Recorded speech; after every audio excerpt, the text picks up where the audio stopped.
ada suara-suara kecil yang berani menantang, bukan dengan senjata tapi dengan harapan. Di sebuah desa terpencil, hidup seorang gadis yang menjadi semangat rakyat lewat selembar kain batik. Dia bernama Ayu, bukan pejuang di medan perang, tapi anak kecil yang membara dalamnya.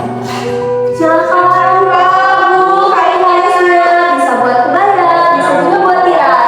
Silakan Pak, dipilih aja, banyak warnanya. Bisa dong, kain yang berapa malam ini? Masih ada Pak, ukurannya kecil, diselit di bawah punggung.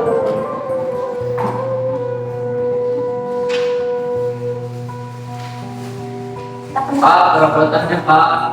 Satu Pak. Jangan terang-terangan bahwa itu kalau Belanda bisa datang apa saja. Saya nggak ngejual bendera Pak, saya cuma jual kain merah dan putih. Tapi kalau ada yang tahu makna dari kain ini, itu lebih baik. Ibu kamu pasti khawatir. Sebaiknya kamu jangan terlalu ramah seperti ini. Iya. Tapi kalau kita terus hidup dalam diam dan takut, siapa yang harus melangkah? Aku tahu dia kamu baik, tapi jangan sampai kamu takut. Iya, Rin. Ayo, kamu berhenti sekarang juga. Kamu pikir ini mau main? Kalau tentara Belanda masuk, kamu bisa tangkap. Aku nggak jual bendera, Bu. Cuma kain. Sudah, tapi kalau mereka tahu makna dari kain ini, berarti mereka tahu kalau kita belum mati. Sudah, ayo kita pulang. Kalau kamu memikirkan masalah yang sangat besar.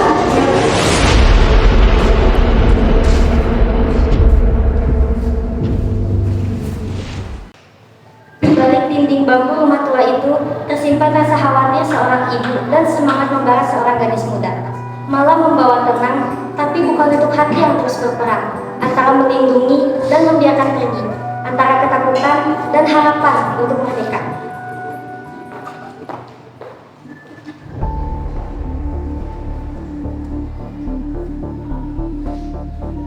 Bu, tadi ada yang butuh bendera lagi buat rasa rahasia. Ayo, kamu pikir ini mau dimainin? Tapi Bu, kalau semua orang diam, siapa yang berbicara? Tapi Kak, sebaiknya kamu jangan gegabah. Nanti kamu bisa terbunuh. Iya, Bim, kakak tahu. Tapi kita nggak bisa diam aja. Kita gak mau kan hidup dalam bayang-bayang penjajah itu. Tapi gimana caranya? Ya dengan menjual bendera merah putih. Itu sudah cukup menunjukkan bahwa kita berjuang untuk merdeka. Iya. Mulai sekarang aku gak akan takut lagi. Aku ingin bangsa Indonesia ini merdeka. Jangan libatkan adikmu, Ayu. Cukup, ibu tidak mau kehilangan salah satu anggota keluarga kita lagi, termasuk kamu dan adikmu. Iya, Bu. Ayu ngerti. Tapi, Ayu sudah berjanji kepada almarhum Bapak. Kamu benar, Nak. Tapi, sudah cukup Bapak kamu saja yang menjadi korban di sini. Kamu dan adikku jangan. Ya, Bu. Maaf kalau Ayu buat ibu khawatir. Tapi, Ayu bakal hati kok. Sudah, kamu besok jangan berulang lagi, Ayu.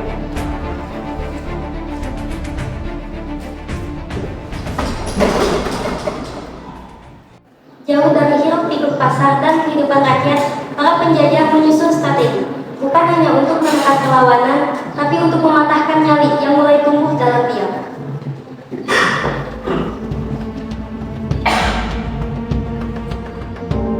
Oke, saya baru saja mendengar kabar yang menunjukkan ada seorang gadis yang secara terang menjual bendera merah putih di pasar desa Sinanglaya.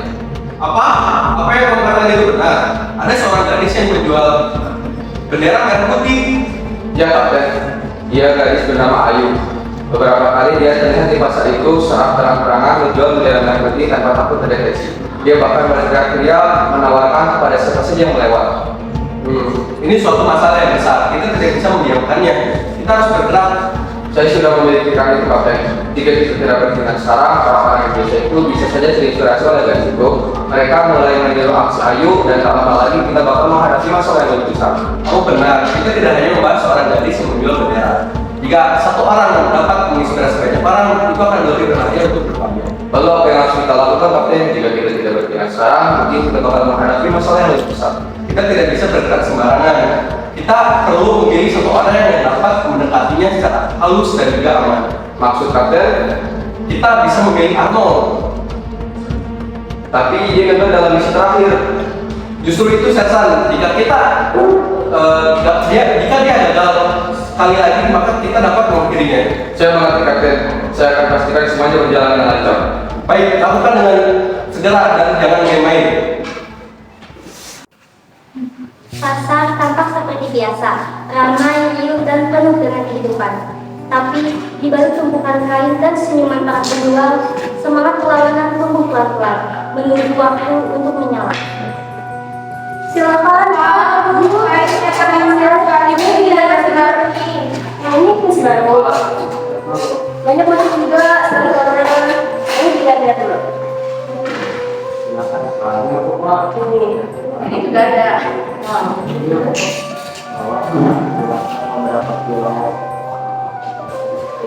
Aku harus ngomong di Allah. Tadi ibuku dipercaya kenapa? Minta tolong jauhin aja. Oh, iya nggak apa-apa. Sebentar lagi juga aku udah beres kok. Ya, boleh. Iya nggak apa-apa. Hati ya. Tapi jangan lagi gitu. Jangan kali lagi. Oke. Pulang dulu ya. Iya.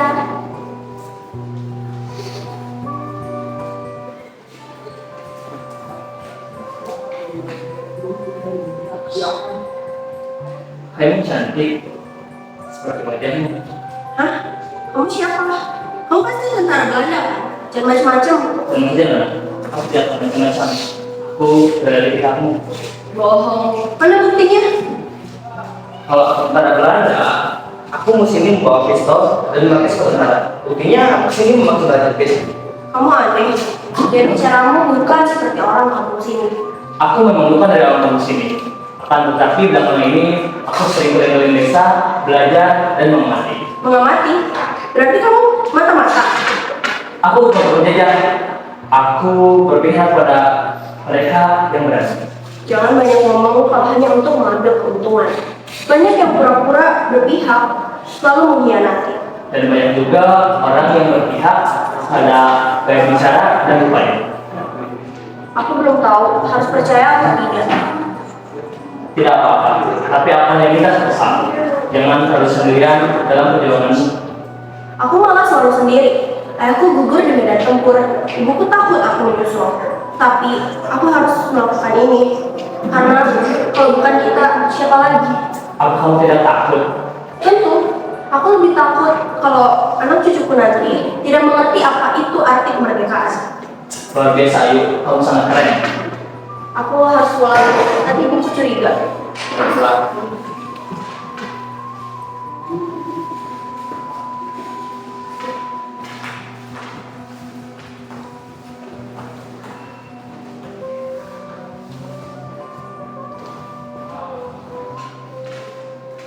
Pak, dulu ya.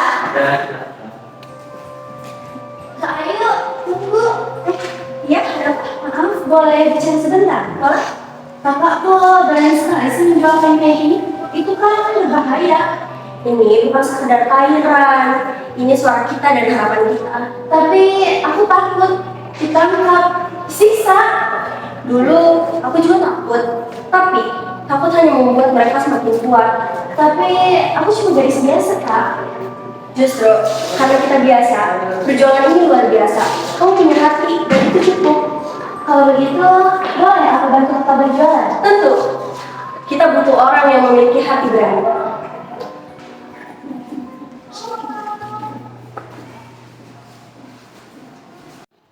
Ketika langit mulai meredup dan mentari perlahan menghilang di atas kabut kita, bayangan penjajahan tak pernah benar-benar pergi. Di balik kehangatan rumah-rumah rakyat, ada ketakutan yang mengintai. Hari itu, rumah Ali bukan hanya diselimuti senja, tapi juga ancaman yang nyata.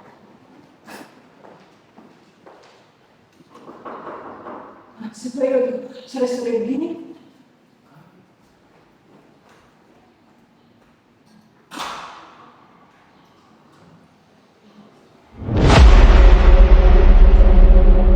Kalau sebenarnya ingin melakukan beberapa pertanyaan, Apa ya, Kak Sitra?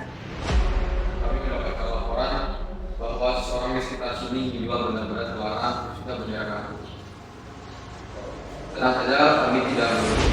Kami hanya mengingatkan untuk tidak bermain-main dengan simbol pemberontakan karena hukumannya tidak ringan, bahkan untuk perempuan dan juga anak. Oh Tuhan, kami di sini hanya menjual kain biasa saja untuk keperluan rumah tangga. Baiklah, semoga saja begitu. Tapi jika saya dan tim saya menemukan bukti, maka saya tidak akan bermain-main dan akan bertindak tegas. Kalau begitu saya permisi. Ayo, kok mungkin aku semua ini? Semua ngerti dulu. Iya Bu, Ayu tahu resikonya. Tapi kalau Ayu berhenti karena takut, siapa lagi yang berani? Ayo, kita cukup. Ini bukan soal berat Mbak. Ini soal nyawa. Bima, Kalau mereka apa-apa gimana? Kamu pikir PTJ itu punya hati? aku nggak bisa diam aja Bim. Karena setiap kain yang kakak jual, satu langkah menuju kemerdekaan. Kalau kakak mati di mana? Apa artinya semua itu? Stop kalian jangan menyakiti. Ibu hanya ingin kalian semua di sini selamat.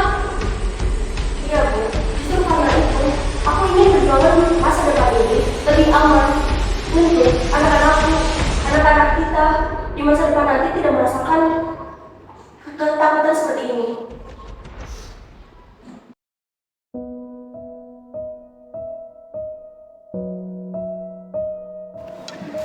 Perlu bantuan? Halo, ngapain kamu di sini?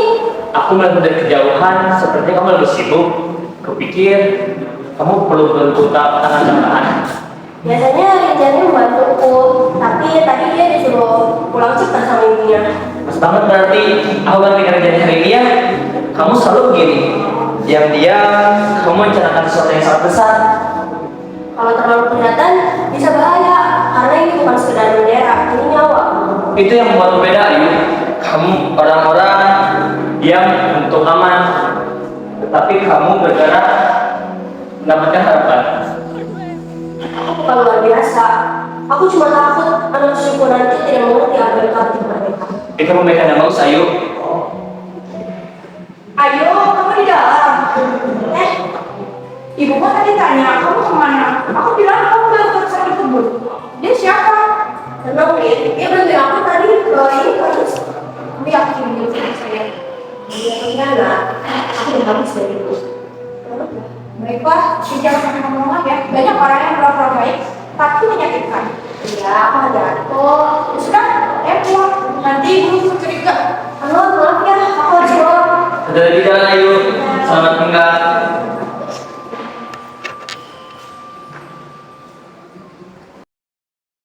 Di dalam markas yang penuh seperti kelam, sebuah perintah kejam sedang dirancang. Satu nyawa dipertaruhkan demi membungkam semangat. Di tangan Allah, tak hanya pedang, tapi keputusan yang akan mengubah arah takdir sebuah desa.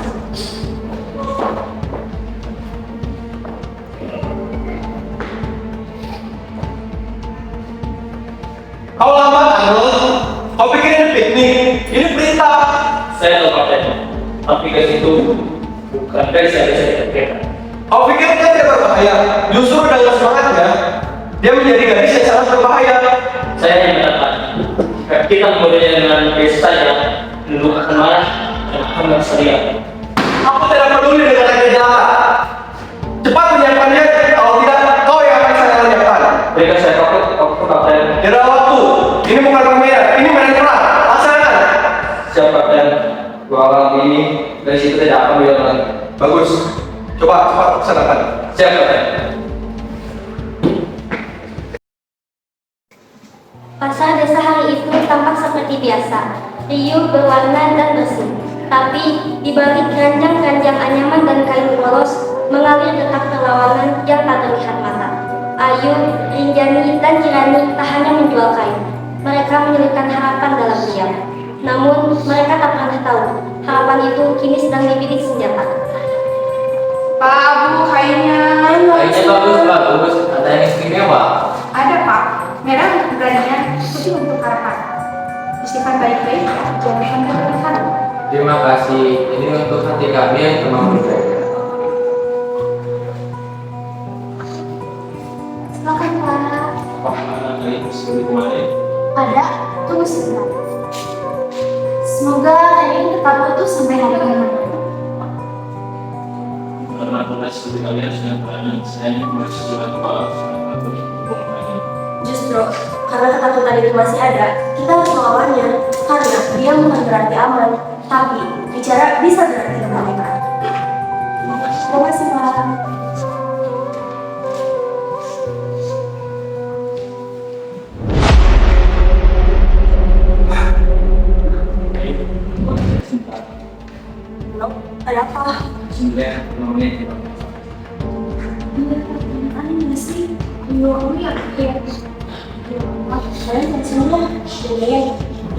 sama teman-teman. Hati-hati ya.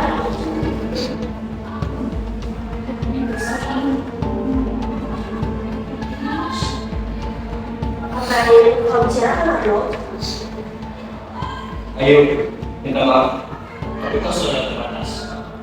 Kau kalau dengar, namamu sudah di mana? Hah? Maksudnya? Ini rencana kan? Aku tidak main-main, Ayu. Aku minta dan kau telah melihat api yang aku padamkan.